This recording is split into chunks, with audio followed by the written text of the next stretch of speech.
Assalomu alaykum aka, yaxshimisizmi? Mana xudo xolasa keyingi ishimiz. Akamiz kuzatib turar ekan va Instagramdan Jizzaxdan keldi va mehnatga bitta baho berasizmi? Necha pul ketgan deb o'ylaysizmi? Mana shu mashinaga. Menimcha mana diski balonni o'zi yaxshigina summa turadi.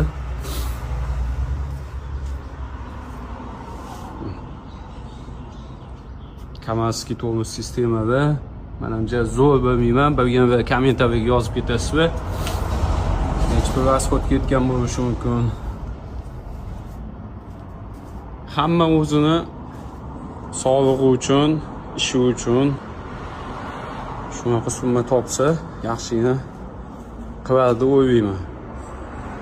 Bu akamiz ham Jizzaxdan kelibdi va ishimizni ko'rib, ishimiz yoqqan ekan, xudo xolasa polniy salon qilib beramiz.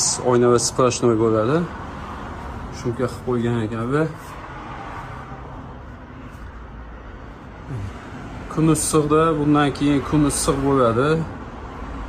Tepadan issiq o'tmasligi uchun chiroyli qilib salonlarni qilib beramiz. Yaxshigina kattagan summa bo'ladi. No, ertaga o'zingiz sog'lig'ingizga arzimaydi.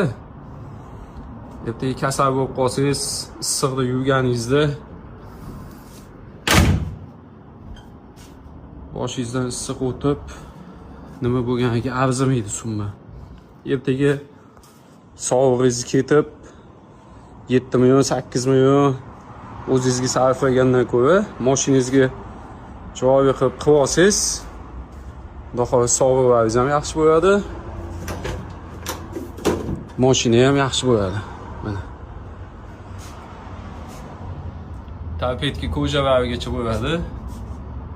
Chexol, patavok, sidina, общий bo'ladi. Xudo xolasa chiroyli qilib chiqarib beramiz. Necha pul rasxod ketganini kommentariyga yozib qo'yasizlar. Qiziqqan va bilgan va egalaridan undan keyin kelgandan keyin so'rab aytib yozib qo'yaman.